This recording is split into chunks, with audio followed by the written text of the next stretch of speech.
Welcome to the AXPONA Audio Insider Podcast. My name is Lenny Florentine. I'm here with Agatha from Lenbrook. It's good to meet you. Great to meet you, Lenny. Thanks for having me. Yeah, people don't realize that we literally just met. Literally about 10 minutes ago. Yeah. 10 minutes ago. Barely. I don't even think it was that long. So we did a podcast recently with your coworker from Lenbrook about some of the brands, but you know, you have some other brands that you want to talk about and everything. But like, how did you get into this industry?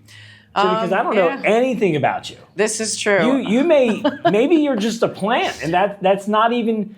Maybe he's just like, you're onto something. Okay, all right. No, I've actually been with Lenbrook for over 20 years. Really? Yeah. I started literally right out of university, so it was my first job, and started because of love of music, honestly. So I'm not a gearhead.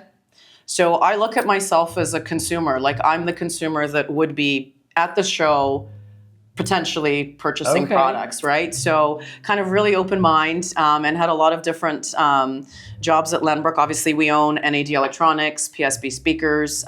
Blue Sound is a new brand that we launched about 13 years ago. With the BluOS. With the BluOS. If you don't know how to pronounce it, it's not BluOS, it's BluOS. I've heard several of them. Oh, really? The only one I never heard in 10 years was BluOS. Really? I've heard Blue Note. I've heard lots of iterations. Well, it's much better to mispronounce the BluOS than it is to incorrectly use NAD in a sentence. This is true, but I mean, yeah, with BluOS, I mean, the beauty of that technology is really that it's become a licensed technology with other brands. So we're also a distributor. Lenbrook is that is, and so in North America we also distribute Roksan, which is a Monitor Audio Group owned brand, as well as Block, which is their furniture brand, and Roksan happens to be one of the BluOS partners. So a couple of their integrated streamers actually have BluOS technology right on board. Oh, okay. Yeah, so that we're showing one of them here, the Caspian series. So yeah, I haven't seen those yet, but I'm interested in. You said you're not a gearhead, which is great, and that's a good thing for the industry and these companies because,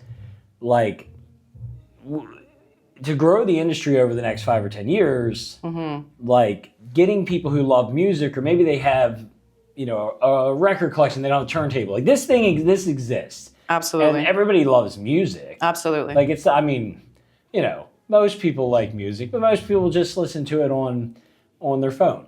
Phone or a Bluetooth, like an inexpensive Bluetooth speaker or whatnot. Yeah, I mean, you know, thank goodness for the iPod that brought, you know, music listening and streaming to a lot of the younger demographic. And honestly, I think that's who we want to entice into this industry and bring them in and make sort of demystify the fact that not all of it is, you don't need to be a gearhead, you don't need to be tweaky. Really, music is very subjective. So coming at it from a sort of a more of a consumer standpoint, I go and experience rooms and go, you know what, this is for me. Or, you know, I heard something in this demo track that I've never heard before, and that piqued my interest.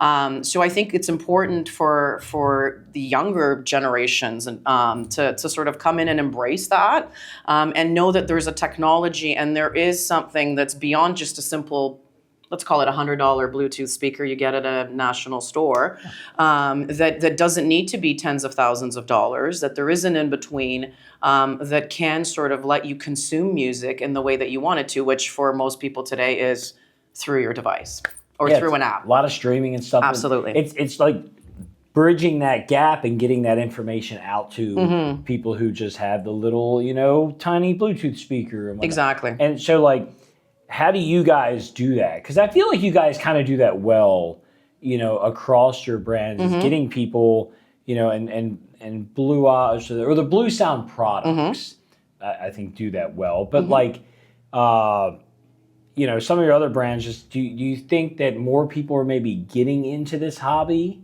I think so. I definitely think so. And I think with the BluOS technology that we've developed, because it exists in, as you said, in Blue Sound, so anything from a $300 all-in-one speaker, right? So that's a very attainable price point for a lot of folks. So you can get into that sort of high-res streaming world, you know, from an entry-level price point, all the way up to again, thousands of dollars. So, and because it exists in different, through different brands, like PSB has a pair of powered speakers that have BluOS technology on board. Nothing else required. 2 speakers, powered individually, you're done, you're streaming. It exists in our NAD products. So you can have a traditional chassis integrated amplifier. I have one in my living room right now. What do you have, a 3050? Yeah, I have a 3050. Okay, Is that even a question? Like I have one of the anniversary ones, so I have the 3050 the limited in there, edition, yeah. So that's I actually it's also in my studio set, typically behind me. Okay. But right now it's in my living room. And you love it because of the vintage retro look and the view meters. Like, yeah, fair enough. Fair enough. You just put meters on something. I'm like, oh yeah, that's great. Fair enough. It sounds good too. Fair enough. But I love the concept. Yeah, you can do everything with these. Exactly, you can do everything. So you can customize, and if I wanted something in the bathroom, I could have a little speaker there, right? I could put the NAD in the bathroom too, I think. No. I don't know about room acoustics and yeah, that would be tough. We'd have to negotiate that one, but yeah, anything from literally sound bars, all-in-one speakers, anything like, and we're even talking architectural now, right? So CI, right? We have CI amps that can drive, in ceiling and in wall product. So you really can get a holistic solution for your living environment. Like in my home, I have about 12 zones of Blue Sound or BluOS. And they're all really, it's a mishmash of things depending on the solution of what I need. There's a main living space area that's got the big speakers, that's got my big PSBs and a nice NADM10, that's BluOS. Yep. The TV's got a sound bar. My outdoor PSBs are powered by an NAD amp. So it's really just what fits for your needs in your own space. And what are you listening to on that system now? What kind of, you got any new songs? Like, are we doing Pink Pony Club, or are we doing... Not quite. You know what? This is one of these things that we debate often in our industry. When I started, there was that whole canned demo. Like, you'd go to every demo room. I'm sure you're probably familiar with all those. Did you say, hold on, you say there was? There was. There was? I don't think that's... money for nothing. How many times have we heard that? I'm pretty sure this is still a thing. Well, so we're trying to... I know it is still a thing, but we're actually trying to break out of that mold, to be honest. Because there's so much variety, and with a lot of what the streaming services offer now, you like this, you might also like this. Like, you can get down a rabbit hole of listening to music. That's how I enjoy doing it. Like, I learned, I have always been a Spotify guy. Okay? And no Tidal, no Qobuz? Well, okay. So I'm how easy is it to use? Fair. Spotify is great. If I hit one song, it'll just take me down a rabbit hole. Yep. So now, in our room, we have like Rune, which I have no idea how to use. Okay. Okay? So I have, but it's better for what we're doing or whatever. And I just started using Qobuz. I'm not going to go too far into that, because actually I'm gonna talk to Dave. Me and Dave get along. We've been having some conversations, but I told we're filming an episode eventually. But the concept is I never used Qobuz, so now I'm trying Qobuz. Okay, so fair. We'll see how that goes. Fair. But I have notoriously been a Spotify guy because it's just easy. It is. I can go down. I was trying to use Tidal on Rune, and that's like a double whammy. I couldn't even figure out how to hit play half the time. Fair enough. No, I mean, we'll often, if I have friends over, next thing you know, it's 3:00 in the morning, and we've just been, hold on, I got to play this track. Hold on, and literally, you're just sitting there listening to music. Because you can control everything from your phone. 100%. Yeah, exactly. And everybody comes and they're on the network, and with BluOS, you basically see all the players, and you're right there. And so you're become part of the ecosystem, right? And you start playing and enjoying music. So no, I don't have a go-to track if I'm honest. What do you listen to in the car? This is going to be really lame. I listen to Sirius XM. Okay, which station? Classic Rewind 80s. Yeah, that's where I was going with this. That's right. Sorry, I'm an 80s girl. Okay, that's exactly where. Yeah, I'm a retro type of guy, so I was trying to see where we landed on the music spectrum. Gotcha. Yeah. So I heard somebody yesterday tell me that you listen to different stuff in your car than you do on your hi-fi system. Do you agree? Fair. Yes. Or not agree? Fair, absolutely. Do you not listen to 80s on your home system? I do, but I'll do playlists. So I'm Qobuz or Tidal, either or. Spotify as well. But I'll do playlists, and then that'll kind of transform into, you know what I mean? The playlist build with the recommendations. And sort of I'll discover music that way. Another thing I like to listen to, honestly, which is kind of cool, is Radio Paradise. And I'll do that if I go on my walk and I've got my headphones in. What is this? Radio Paradise. It's a free service. Okay. And they've got, I think they've got a rock version. There's a main mix, and it's eclectic. Like, It's just like a radio station. it's a radio station, but they play really interesting tracks. Like, you can get anything from something mainstream, but if I go for a 45-minute walk, I might know 2 songs. And everything else would be, and so often I'll screenshot as I'm walking and I'll send it to, my coworkers, and I'll be like, you guys, what do you think about this as a demo track? So that's my little secret source of finding demo material. So it's Radio Paradise. I didn't know that people listen to different stuff on their hi-fi systems than they do in the car. I don't like to Bluetooth or stream anything in the car. To me, it's a car radio, like it's a thing. Yeah, but like the songs you listen to on the radio in the car, that's what I listen to on my hi-fi system. Oh, really? And I didn't know this wasn't a thing until yesterday. Okay. Like everyone, I was talking to somebody in a room, and I said, we were listening to some tracks. They had like their standard tracks showing off the system, and I put a couple tracks on which. A lot of times I'm just listening to FM in the car, right, okay. and I hear the edited versions of songs, right. And then I put these songs in the hi-fi system from the other people, and it's not, and I have to be like, you need to shut the song off now, it's about to get bad. Right. Because I don't know the words that are in half these songs, because I listen to them on the radio. And I'm like, got it, yeah, so they're edited, yeah. Okay. Yes, so, but I didn't know, I asked the person, I said, what do you listen to? Mm-hmm. And he's like, well, in the car, I listen to this. And I'm like, oh, yeah, we should listen. Let's do that. I don't listen to that on the hi-fi system. Okay, so what's your go-to tracks to listen to? So my favorite band is Blink-182. Okay, all right. Okay. I listen to like a lot of pop rock, pop punk. I like screamo rock covers. I have this band called Our Last Night. Okay. Who does covers of the Beautiful Things song, and they just did that, and they'll start off with a regular song, but then they go in the screamo for the chorus or something. Okay. And they're amazing. And they do all different genres and stuff. They did Last Night, and they do all that. I love that. And I also like female vocalists. Okay. So I'll do Rihanna's one of my favorite artists. Okay. And I'm going in these rooms and people are like they've never heard of Rihanna or something. Okay, interesting. I'm like, and then I've been listening, there's a song called Hate Me, and I can't ever remember the artist names on some of these. I don't know if I know that one, yeah. It's a newer song. Okay. There's actually a girl who, I saw her do American the Beautiful at a wrestling event in January that I went to in Lucas Oil Stadium, so she had a big acoustic. And typically when you're doing that stuff, it's not that good. But her voice, it was the second best national anthem / American the Beautiful that I've ever heard. It carried, yeah. The second best, but or maybe the first. I don't know. It's borderline with the Chris Stapleton Super Bowl. Okay, fair enough. Also very good to try on the system. You'd be surprised. Yeah. Super Bowl performances actually sound really live well. Is great. A lot of live music is great to listen to on systems. I find what's challenging today is a lot of the processed music that we've got. A lot of the tracks are really processed. And there I'm going to look up her name, by the way. I'm not just sitting here texting. Okay.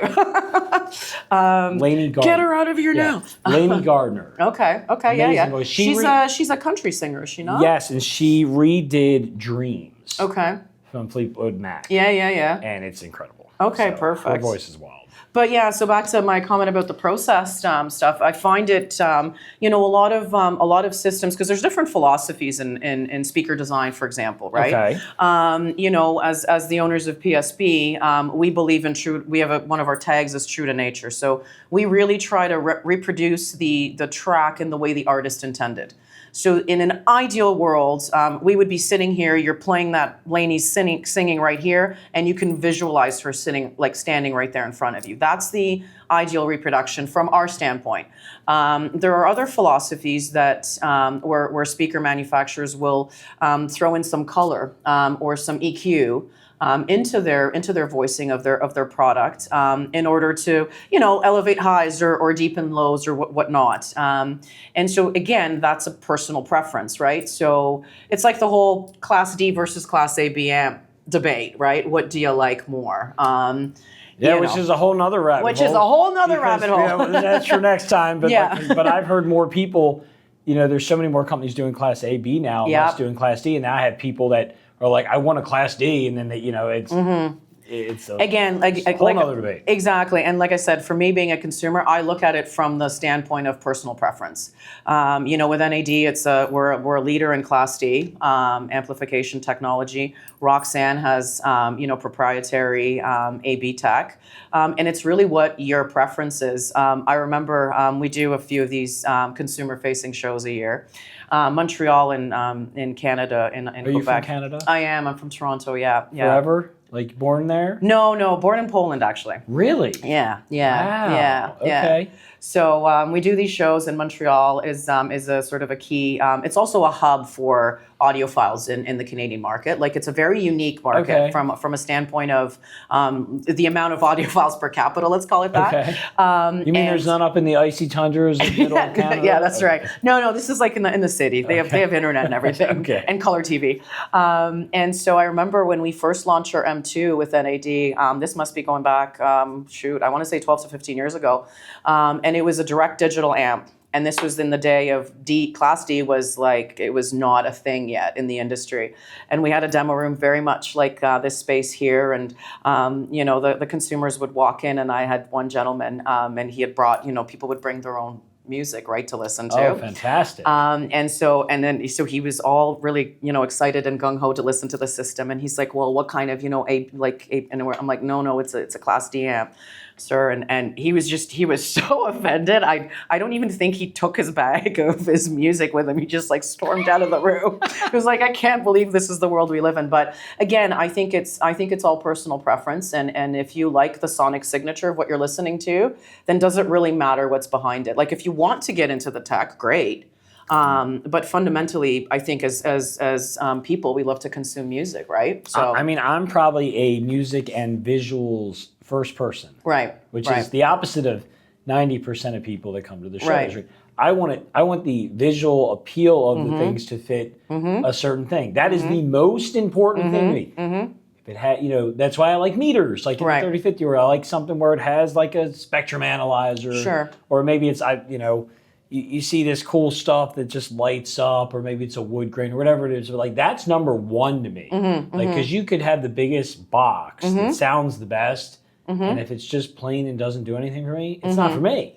Well, and that's another one of the big myths, right, in the hi-fi industry. One, you walk around the show, there's more females coming in, but there are, but it's still and they always get first choice of music when they come to my room. Oh, well, there you go. That's very well, kids and wives. What do you want to play? And they're like, oh, you don't want me to play this? And I'm like, no. If you want to play... Throw in some Eminem. If you want to... Well, that's what I'm usually playing. But if you want to play Screamo, or you want to play... I had Screamo yesterday. This one lady was so excited she got to listen to country. She's like, no one will play me. And I'm like, this is... Like, you play with the kids. I had one kid like, I want to listen to Motley Crue and like whatever. Exactly. Yeah, no, and I think aesthetic is something that's another big myth, right? That it needs to be gigantic black boxes. You know what I mean? Like, and there isn't a lot of aesthetic appeal, and I think brands definitely, for Roksan, one of our brands. Roksan, because that is probably the only brand that you guys have that I'm not super familiar with. Yeah, fair enough. We just it's a 40-year-old brand actually. It was founded in London. And Monitor Audio Group acquired it. I'm gonna get this wrong, but somewhere in the 10 to 15 years ago range. And it's a very trim line. So it's not a lot of SKUs. It's not SKU heavy. It's really just about streaming and their integrated amplifiers. The Caspian series, which is their flagship, which I mentioned has BluOS. They've got proprietary DAC technology on board. They've got proprietary amplification with their Euphoria. It's a dual mono AB, so current and voltage, separate power supply, so really clean sound. And when it comes to aesthetic, that's what kind of got us here, right? The chassis is extruded aluminum. Even the heat sinks are part of the design. So it's really meant to be a beautiful, classy piece of electronics that doesn't look like it's clunky, doesn't have a lot of the bells, whistles, lights. It does light up, don't get me wrong, but it doesn't have that sort of Vegas look to it, if you know what I mean. But it's some red light. That's why they chose the background color. And Roksan. And yeah, right? Put on the red light, you know? That's right, put on the red light. Oh, I like, does that have anything to do? No, Oh, it doesn't. It doesn't. It's not even spelled with an X, it's spelled with a K. But yeah, we do sometimes joke around about that. Okay. Yeah.